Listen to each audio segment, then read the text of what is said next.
Eu vou aproveitar para gravar aqui por conta de um comentário, de um vídeo, de uma inscrita, né, num vídeo lá no YouTube, numa das leituras de tarô, que foi inclusive um vídeo que fala sobre sonhos, sobre simbologia dos sonhos, né, onírica. Testei fazer isso e uma inscrita comentou que ultimamente tem sonhado muito. E aí eu me lembrei desse pequeno detalhe, de falar desse pequeno detalhe, porque na verdade é uma dica, uma orientação, um breve pitaco, não sei. Leve como fizer sentido. Porque às vezes a gente pode ficar, né? Quem se interessa por esse assunto, por essa área de interpretação e até de mensagens, assim como o tarô, isso vale para essas mensagens que vêm através de outras ferramentas, como o tarô, por exemplo, também é muito válido. Mas eu vou focar nos sonhos. Uma vez eu li uma frase, não sei dizer como ela era exatamente, mas era algo do tipo: um sonho lembrado é uma mensagem trazida, oferecida, não sei, direcionada. Todo sonho que a gente lembra, basicamente é essa a ideia. Todo sonho lembrado, tudo aquilo que a gente lembra, acordei lembrando desse sonho, então ali tem uma mensagem. Essa é a ideia. Só que, por um lado, existem pessoas que acreditam que nem sonham porque não conseguem se lembrar de nenhum nunca, o que na verdade não é real, né? Todos sonhamos, sonhar é uma regulação natural do nosso organismo, do nosso cérebro, da nossa psique. Eles precisam existir, mas nem todo mundo lembra.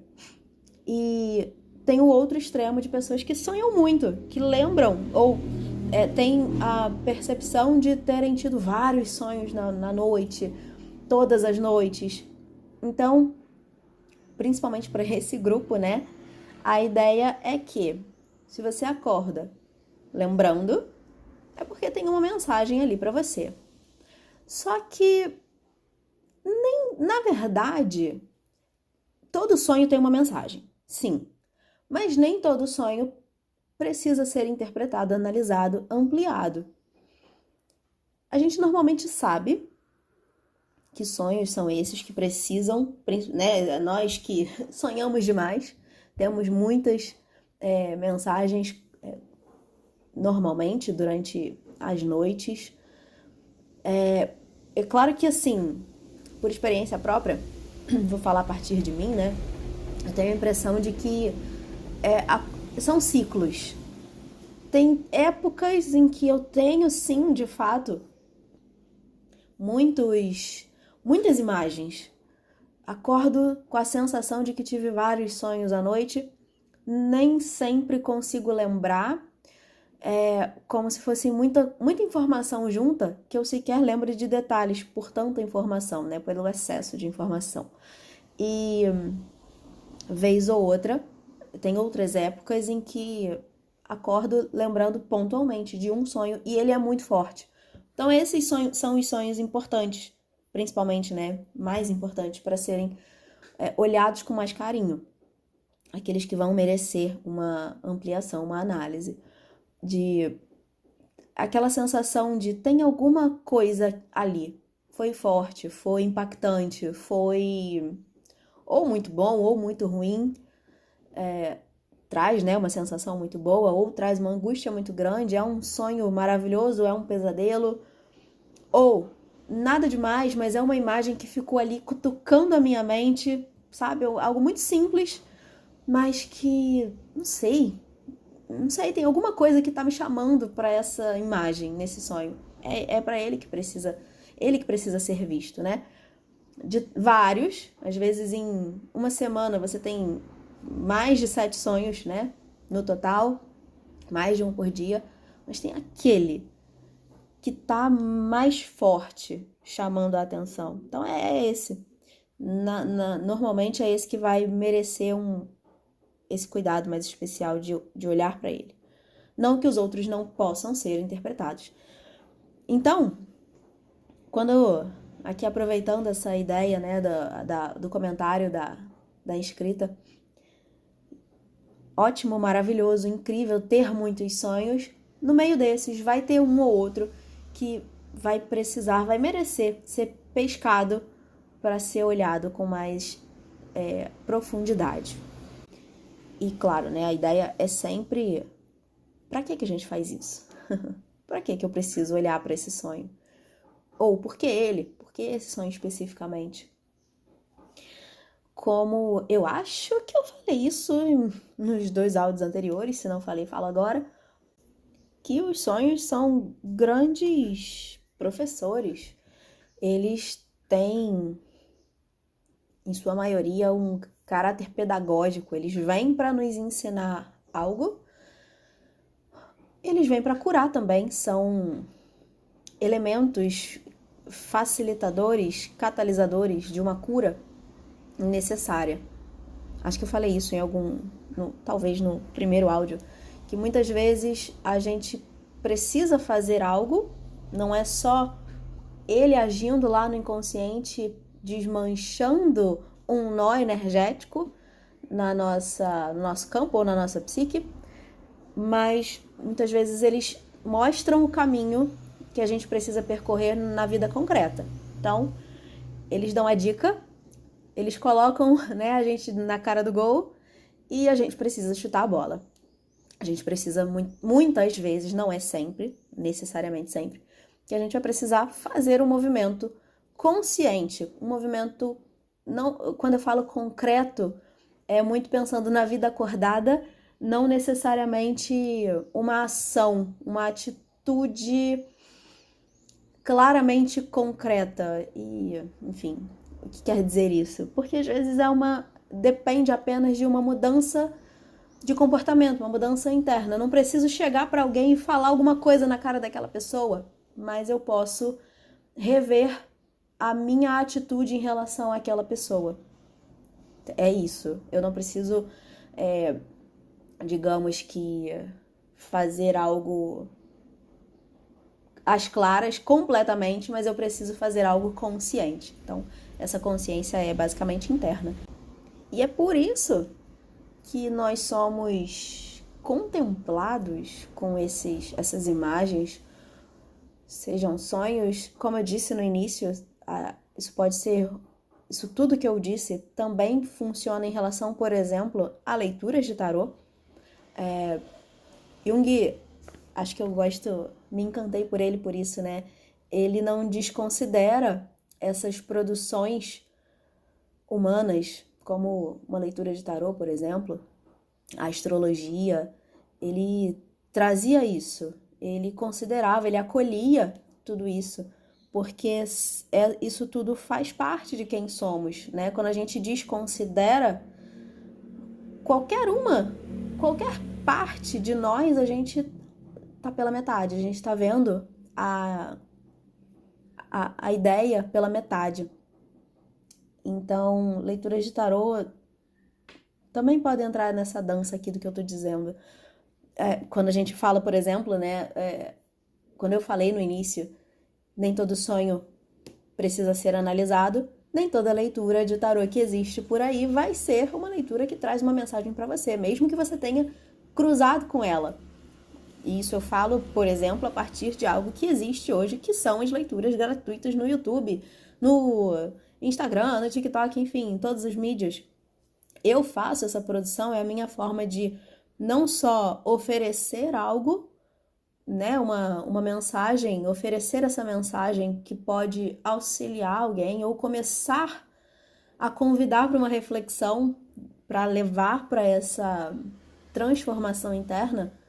Ofereço isso através das leituras, como também, obviamente, é uma forma de mostrar o meu trabalho, mostrar o que eu faço e principalmente como eu faço, como eu conduzo uma leitura, a minha linha de raciocínio, a filosofia por trás das palavras que eu digo, para que pessoas se afinizem, se percebam afinizadas ou não e venham solicitar esse trabalho exclusivamente direcionado à energia delas.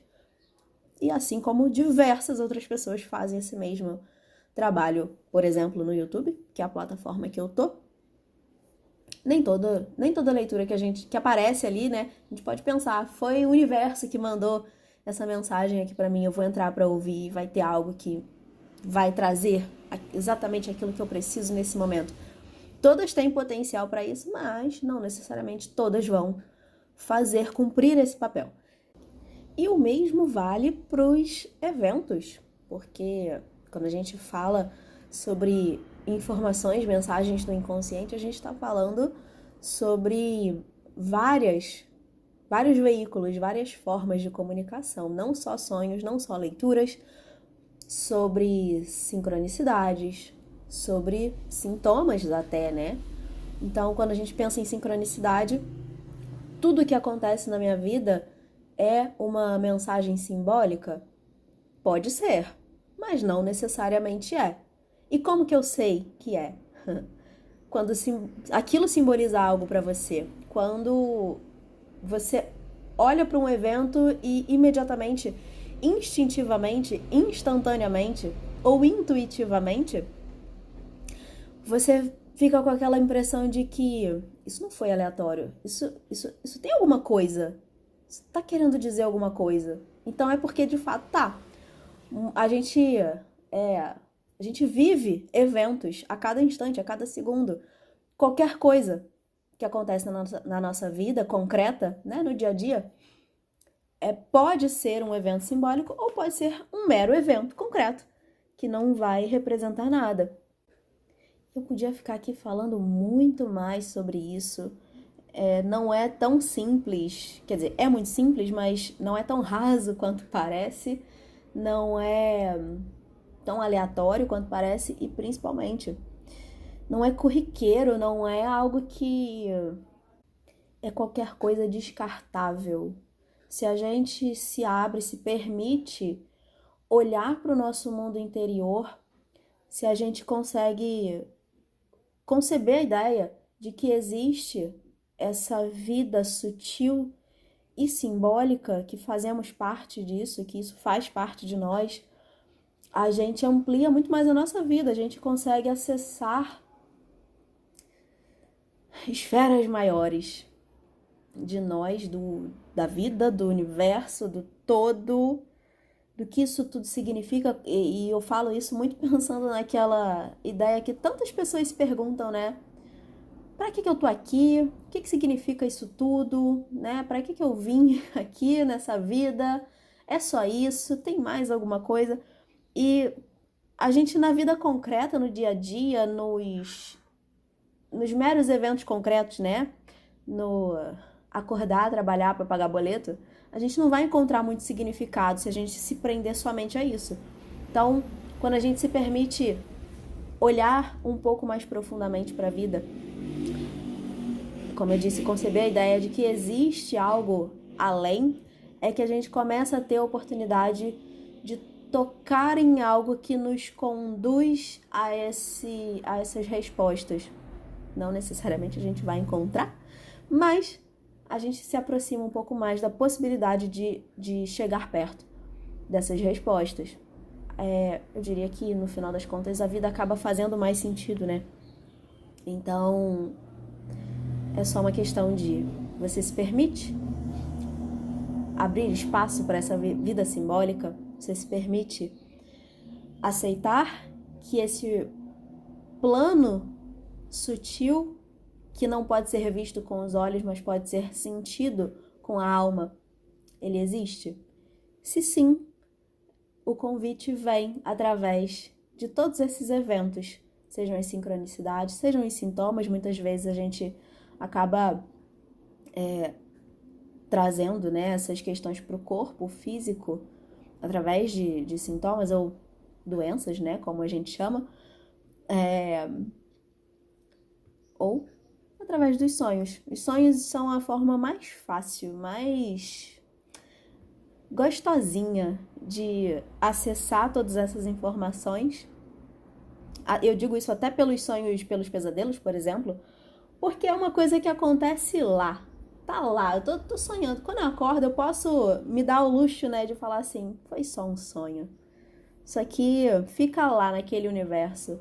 Não, é claro que até se você ouviu o áudio anterior, né, que eu falei do sonho de uma cliente, existem sonhos muito impactantes, muito fortes que a gente às vezes traz por muitos anos.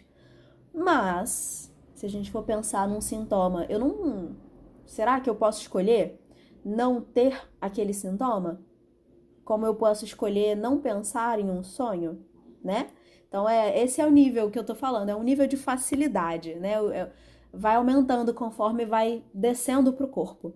Quando tá num plano sutil, ainda através de sincronicidades ou de sonhos, fica mais fácil da gente lidar com aquilo, aproveitar, claro, né? Lidar é aproveitar, é você se dedicar a entender o que aquilo diz, mas de um jeito mais suave. É mais suave.